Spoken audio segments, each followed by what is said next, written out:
रक्षक भूत। दो भाई अजय और समीर नहाने के लिए नदी के पास पहुंच गए थे। अजय की उम्र 12 साल और समीर की उम्र 9 साल थी। अजय ने कहा, समीर, तुम किनारे पर रुको, पहले मैं अंदाजा लगा लेता हूँ कि पानी कितना गहरा है। ठीक है भैया, जरा संभल के जाना, बहते हुए पानी का क्या भरोसा। हाँ, यहाँ तक ठीक है, हम दोनों यहीं नहाएंगे। अब आ जाओ, देर मत लगाओ। समीर भी पानी में उतर गया और दोनों मिलकर नहाने लगे। फिर समीर ने कहा, अरे बाप रे, पानी में कुछ है। क्या हुआ? मेरे पैर में किसी ने छुआ, गुदगुदी सी हुई। अरे पगले, मछली होगी या मेंढक, ये पानी ही उनका घर है, वो इधर उधर तैरते रहते हैं। फिर समीर ने कहा, देख तेरी की, मैं भी क्या डर गया। दोनों हंसने लगे। समीर तैरने की कोशिश करता है और नदी के अंदर की तरफ चला जाता है।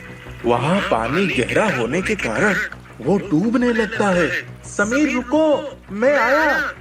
अजय ने लपक कर समीर को पकड़ लिया, लेकिन वो भी डूबने लगा।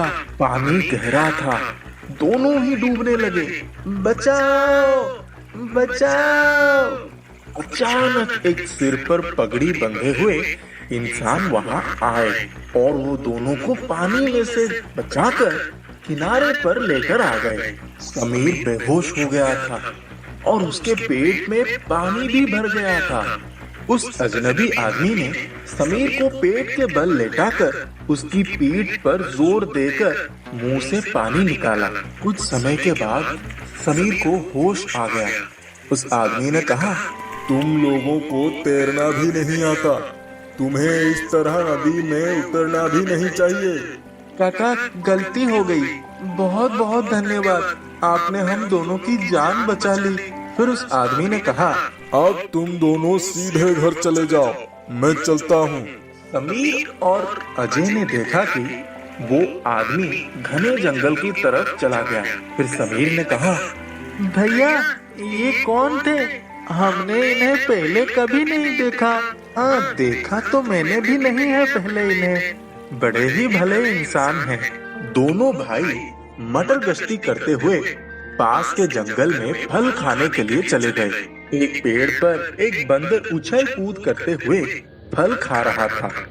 समीर ने कहा, बंदर भैया, कुछ हमारा भी ख्याल करो, 2-4 फल हमारे लिए भी टपका दो। बंदर मुंह बिचकाने लगा और समीर भी उसे चिढ़ाने लगा। समीर, तू इस बंदर से कुछ आशा मत कर, तू नीचे रुक, मैं पेड़ पर चढ़ता हूँ और मीठे मीठे फल तोड़ता हूँ। इसके बाद दोनों मिलकर कुछ फल बड़े मजे से खाएंगे, बचे हुए फल घर ले जाएंगे। हाँ भैया, चढ़ जाओ और मीठे मीठे फल तोड़कर नीचे गिराओ। अजय पेड़ पर चढ़ गया और फल तोड़ने लगा।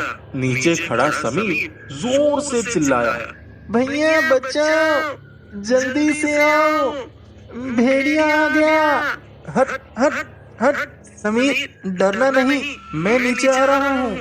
अजय पेड़ पर से नीचे उतरा भी नहीं था कि भेड़िए ने समीर पर आक्रमण करने के लिए मुद्दा बना ली।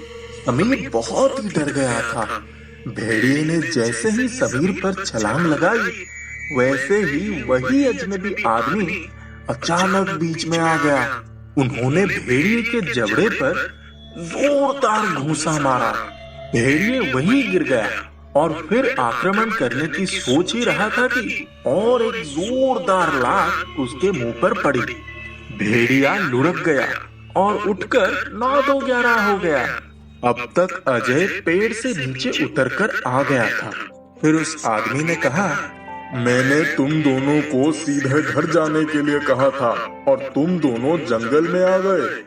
यहाँ बड़े खतरनाक जंगली जानवर रहते हैं, तुम्हें कुछ हो जाता तो? अब चलो, मैं ही तुम्हें छोड़कर आता हूँ। अजय और समीर दोनों शर्मिंदा होकर सर झुकाकर उनके साथ चलने लगे। जब गांव थोड़ी ही दूर पर ही रह गया, तब उन्होंने उन्हें फिर से समझाया। उन्होंने बोला, प्यारे बच्चों, अब दोबारा ऐसी गलती मत करना, ठीक है? फिर अजय ने कहा, ठीक है काका, हम आपकी बात का ध्यान रखेंगे। वो मुड़कर फिर जंगल की ओर चले गए। अजय और समीर ने पीछे मुड़कर देखा तो वो उन्हें दिखाई नहीं पड़े। भैया, मैं कब से यही सोच रहा हूँ कि वो पगड़ी वाले काका अचानक से कैसे आ गए। क्या उन्हें कोई जादू आता है? समीर, मैं भी यही सोच रहा हूँ कि कितनी जल्दी से पानी में भी पहुँच गए। जब भेड़िए तुम पर हमला कर रहा था, तब भी वो अचानक आ गए और भेड़िए की ऐसी की तैसी कर दी। अभी भी जब हम पीछे मुड़े, तब वो अचानक गायब हो गए। वो दोनों अपने घर की ओर चल पड़े। रास्ते में छोटे से बाजार की एक दुकान पर वो रुक गए। हमें ग्लूकोज बिस्किट दे दीजिए, भूख लगी है। दुकानदार ने पैसे लेकर दोनों को बिस्किट दिया और दोनों बड़े मजे से बिस्किट खाने लगे। समीर की नजर अचानक दुकान में लगी एक हार चढ़ी हुई तस्वीर पर पड़ी। समीर ने कहा, अरे ये तो उन्हीं काका की तस्वीर है जिन्होंने हमें आज 2 बार बचाया। हाँ समीर, ये तो उन्हीं काका की तस्वीर है जिन्होंने आज हमें 2 बार बचाया। एक बार डूबने से और दोबारा भेड़िए से इन्होंने हमारी जान बचाई। बहुत भले इंसान हैं। फिर दुकान वाले ने कहा, बेटा क्या कह रहे हो? अब ये इस दुनिया में नहीं रहे। 2 साल पहले इनकी एक दुर्घटना में मौत हो चुकी है। ये मेरे बड़े भाई की तस्वीर है। देवता थे मेरे बड़े भैया, बहुत ही नेक और पराक्रमी इंसान थे और किसी की मदद करने के लिए हमेशा तैयार रहते थे। अब मृत्यु के बाद भी ये सभी के लिए परोपकारी ही बने रहे। फिर एक ग्राहक ने कहा, मैंने भी हाल ही में इनके दर्शन किए। मैं यहाँ नहीं रहता हूँ। 2 दिन पहले मैं भी रास्ता भटक गया था और इन्होंने मुझे सही राह दिखाकर गांव की सीमा तक पहुँचाया। फिर दुकानदार ने कहा, आज भी ये सबकी मदद करते हैं। भगवान इनकी आत्मा को शांति दे। इतना कहकर दुकानदार काका की आंखों में आंसू आ गए। अजय और समीर आश्चर्य से सब कुछ सुन रहे थे और वो सोचने लगे कि मृत्यु के बाद भी प्रेत आत्मा के रूप में इंसानियत जिंदा रहती है। भगवान के घर एक दिन जाते तो हैं सभी, पर नेकियां इंसान की मिटती नहीं कभी।